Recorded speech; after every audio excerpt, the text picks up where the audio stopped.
Hello, welcome back to the Temple of the Holy Beard. I'm Pastor Dave. Thanks for tuning in. You can see here I have my new microphone, and hopefully it works better this time than it did the last video. If you watch the video I posted yesterday morning, there was no audio. I think I forgot to turn the mic on. This time I turned the mic on. You can see the little green light there. Anyway, moving on. Thanks for tuning in. This is Temple of the Holy Beard. I'm Pastor Dave. Appreciate you. Hope you enjoy this video. Purpose of this video is things to do for entertainment when there's no electricity. I'm assuming that you've been in a power outage before. Maybe you haven't.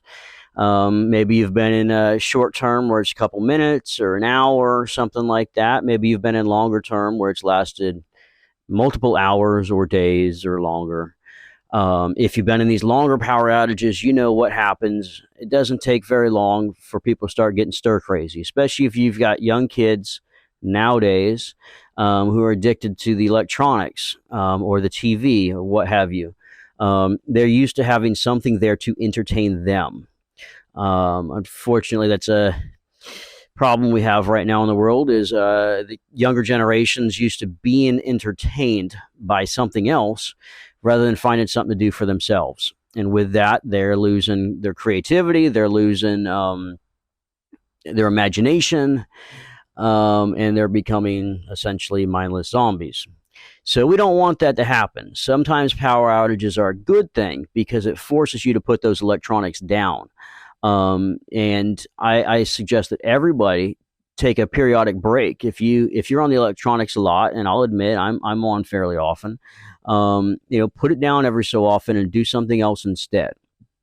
And I don't mean just you needed to mow the lawn today, so you got outside for a couple hours. I mean time that you would normally spend relaxing in front of the TV or in front of the computer or the cell phone or tablet or what have you. Time that you would normally spend doing something in front of the electronics, put it down and do something else instead. Practice entertaining that does not require electricity. Doesn't require any sort of electronics. Something old school, if you will. And the purpose of this video is touching on that. And I just want to go into a few things I've been talking about lately. If you've been watching my other videos, is everybody, I don't care who you are, where you live, you're in danger of a long-term power outage right now. The power grid in pretty much every country is pushed to the max. And if you're in the US or Canada or any other Western country right now, your government is likely pushing you to buy electric cars, get off the gas because, quote, it's greener. I'll save that for another video.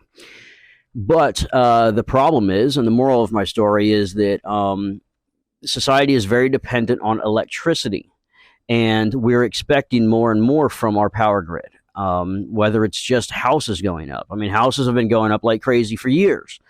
You know, it slowed down a little bit during the early COVID era, but, you know, they're back to building houses. And if the grid is already at capacity or close to it, then you're going to put who knows how many more houses on it. I mean, something's got to give at some point.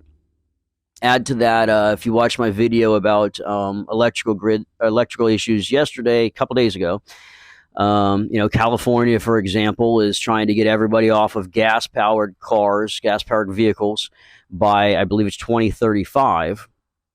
Right now, they only have about 400,000 electric vehicles in the state of California. That combined with their electric grid already at max, they're telling people not to charge their cars during peak hours. Think about that for a second.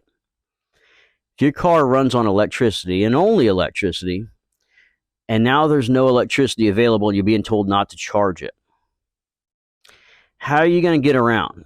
How are you going to get to work? How are you going to get to the store? How are the power company workers supposed to get to work to keep power going? But that's another discussion. I'm rambling here. Purpose of this video is to talk about what you can do for entertainment when there's no electricity. And if you're an adult, I'm sure you've probably already came up with at least one. Another one is you can take a nap. But how long can you sleep for? If you're in a long-term power outage, how long can you sleep for? If you've ever been on a long plane flight, you'll know that eventually you get tired of sleeping. You just can't sleep anymore. Beyond that, if you have other people in your home that you share a home with, they may not want to just sit and watch you sleep. They might want to do something else. If you've got kids, especially, it's going to be your obligation to help them to find something to entertain themselves with. Hopefully the kids have toys. That's one thing. You can use toys to play with, whether you're an adult or a child. There's different types of toys available that you can keep your hands and your mind busy with. Children, it's as easy as Legos, Lincoln Logs, baby dolls, stuff like that. Action figures is one thing. Toy cars. The list goes on. So toys that do not require electricity, or if you have battery operated toys, that works too. Just make sure you have plenty of batteries in the house to keep them going for a little while. Since as long as the power's out, you're not going to be able to recharge those unless you have another method available to you. Another idea is read a book, and that's something hopefully you can read. If you have young children, they can't read yet, take this opportunity as a family bonding. Read to them. If you have a book that's appropriate for their age, that's great. Get them involved. Get them thinking about them. Discuss it. If you don't have any books that are age appropriate, that's okay. Just find a book with a subject matter that's appropriate. Doesn't really, matter what it is, as long as it's something that you want to teach your children. You can read the book a little bit and then discuss it with them. If they're really young and they don't know how to read, you can kind of start teaching them how to read. And I tell you, reading books to your kids does a lot for family bonding. Doing anything with your kids does a lot for family bonding. But anytime you can do something that involves them, like talking with them about it and getting their feedback, you might learn something, you might grow a little bit, but it's going to be a great thing for them. So there's that. For young kids, there's coloring books. Adults too like to color sometimes.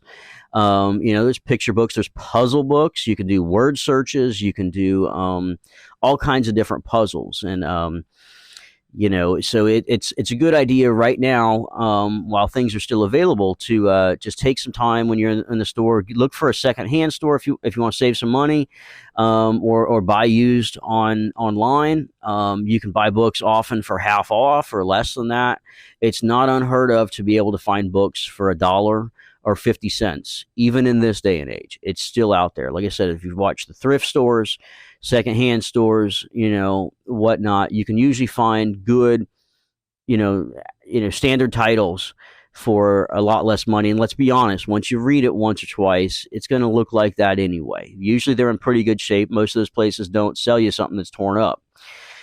But, keep an eye out. So books is one thing.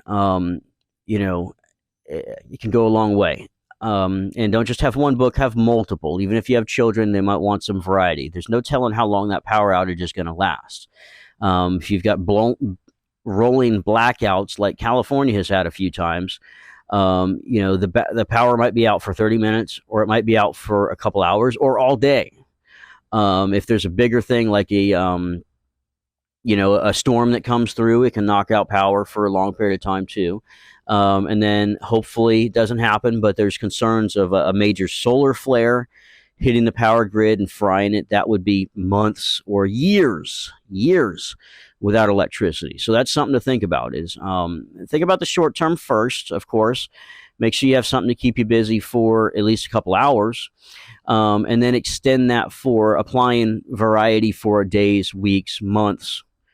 And see what you have. You don't have to have a massive library at your house. Something to think about too is my next topic for things to do in the power outages is talk to your neighbors, especially if you have older neighbors. Just go, if you see them in the yard, especially, say hello. Hey, how you doing? Is there anything I can do to help you? Do you need anything? Try not to let on whatever you have. Again, Don't talk about Fight Club. Don't let on anything that you have stored at your house that might make you a target, but simply ask them how they're doing, seeing if they need anything. Maybe they have some books that you can trade. Maybe you have one that you've read a few times, you're getting tired of it. They might enjoy it, and you can loan it out to that person. Just tell them, I like to say something like, hey, keep it as long as you need to. Just bring it back to me when you're done. I don't mind. That goes for any of your neighbors. Doesn't have to be just elderly. Take care of yourself first, but then expand out from there. You get to know your neighbors in this point, who handles stress well and who doesn't.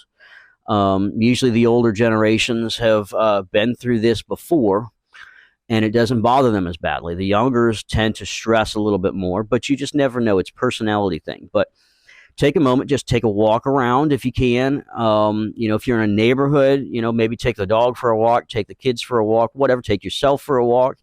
Get out, get some fresh air. Especially if the sun's up. If it's after dark, then kind of judge your neighborhood. You know your neighborhood better than I do. If it's not a place that you want to walk around after dark, then keep that in mind. Stay in your house. For electricity for lighting, candles is a good thing. A lot of people say don't do candles because it could start a fire. If you're an adult, you should know how to keep a candle safely in your house so it doesn't start a fire. Teach your kids, if you have them around, not to mess with the candles, not to knock it over, whatnot. You'll be fine. But with that in mind, again, if it's dark and you have to light candles to see what you're doing, or flashlights to see what you're doing, I highly suggest closing your curtains. Again, don't draw attention to yourself, because if the person up the street doesn't have candles or lights or flashlights, and they walk around and they see your house light up like Christmas, that's going to draw attention to yourself. Unwanted attention. So close your curtains. That's a bonus, not part of this video. Another thing you can do is cards, playing cards. I hope you already have at least one card deck in your house. I highly suggest having at least two, so that, well, for one thing, more than one person can use them at a time. Also, if you can't find one or you lose one, you've got an extra. If you want to loan one to a neighbor, you've got an extra. It's always good to have at least two of whatever, as long as you can swing it. So cards are a good thing. You can play solitaire. If you have more than one person, there's more games that you can play. If you have kids, there's always Go Fish, things like that. There are plenty of games out there. So take this opportunity while there is electricity to jump on your favorite internet browser and do a little research into different types of card games. Learn those card games now. Again, like I said, take a pause every so often. Maybe pick a day out of the week to just not use electronics, and instead entertain yourself with something that does not require electricity. Like books, card games, what have you. To kind of start preparing yourself for it, preparing your mind, and just start learning those skills. There's a lot to be said for having these knowledge and the skills and being prepared prior to needing it. Because if you already know how to entertain yourself without electricity, then when the power goes out, you just go into that gear. You just go take a book off a shelf, or you go get your cards out or something. You just roll in that direction. It's not a big deal. But if you're addicted to the electronics, then the power goes out, your stress level is going to shoot up. For one thing, it's going to be stressful that you don't have electricity that you're used to. That's one thing that's going to cause stress no matter what. But if you periodically just practice turning the lights off and doing stuff without electricity altogether, that goes a long way. Just turn the lights off, use your candles, read your book, play your card games, what have you.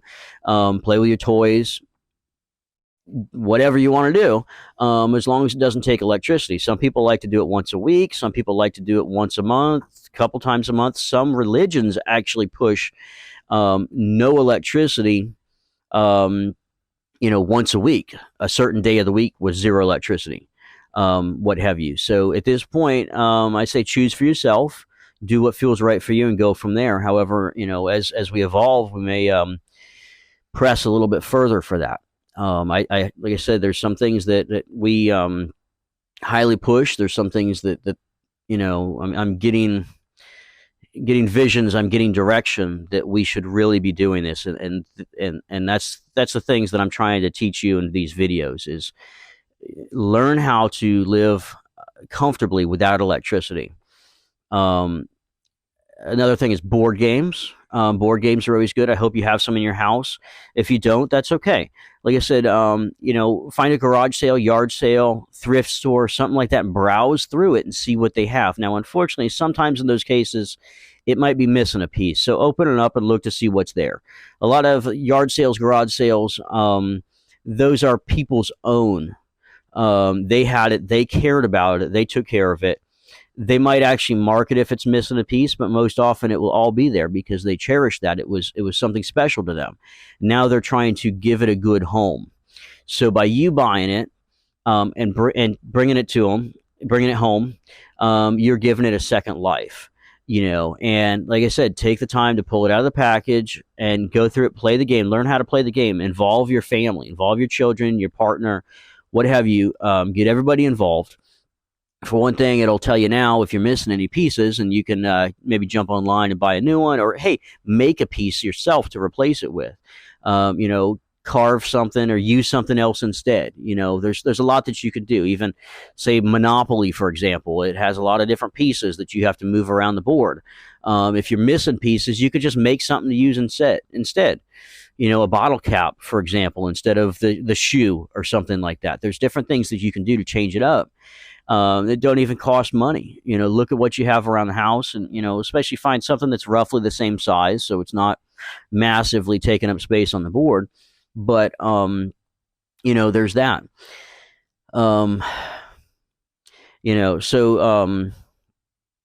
Think about things like that. Let me see what else. Another idea is something like charades. If you enjoy playing games like that, look at different games that you can play. Charades, or especially things like that are using your imagination, your creativity. You've got to think about it, think about what's going on, and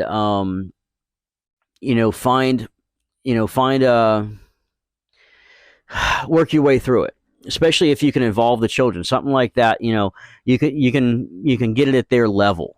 I Spy is another one. Even if you're stuck in your house, it still brings out the imagination, and it teaches attention to detail. I spy something red, and you might have 3 red things in the room, or you might only have 1 red thing, but maybe they don't notice it very much. You live in the same house for a while, you start forgetting that things are there that are right in front of you. So something like that, like I Spy, can teach you to pay a little more attention to what's going on. Other things you can do, maybe not be as much fun, is you could clean the house.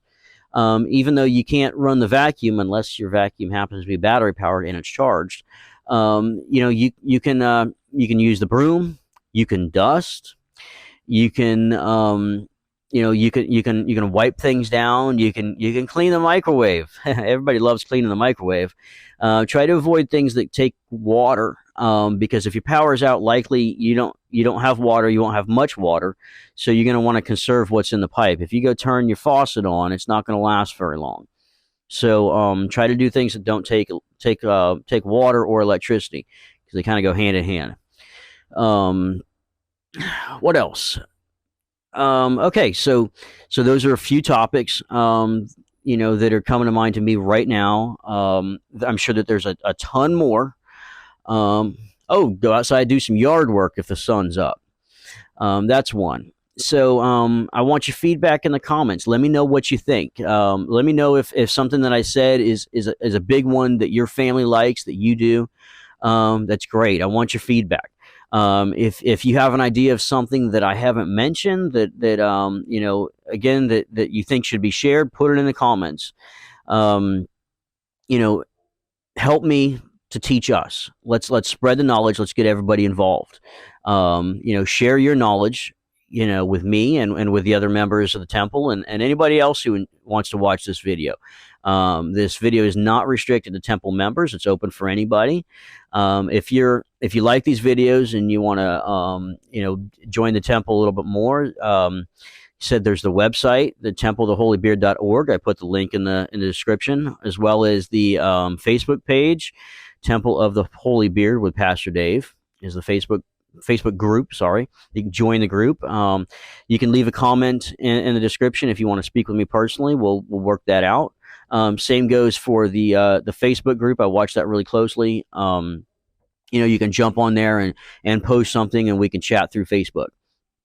So again, I hope you've enjoyed this video. Let me know your comments in the comment section below. If you're not subscribed already, make sure you hit that subscribe button to keep informed of future videos. And if you've enjoyed this video, hit that like button, show your support. I appreciate all of your feedback. That helps me to keep motivated to keep this going. I have a lot of topics that I want to cover, a lot of things coming down, everything from news, current events to teachings of the Holy Beard, and our different points of views, beliefs, and what have you, for the temple. So long list, and I'm gonna try to get at least one video out per day, but I'm gonna try to get 2 or even more than that as time permits. Again, if you subscribe, I'm not gonna be flooding you. Not gonna be flooding you with videos. There might be time where I put a few out back to back, just because I've got time and there are pressing things. I get direction. I get to post different topics, and I try to get it out there, and I try to get it while it's fresh in my mind before the information starts to fade. So I try to get these out there. Sometimes I'll record one, but I don't post it right away. Anyway, rambling. Again, I hope you've enjoyed this video. Let me know any comments that you have below. Hit that like button and subscribe if you haven't done so already. And I'm Pastor Dave from Temple of the Holy Beard. And thanks for tuning in. Thanks for watching. Talk to you next time.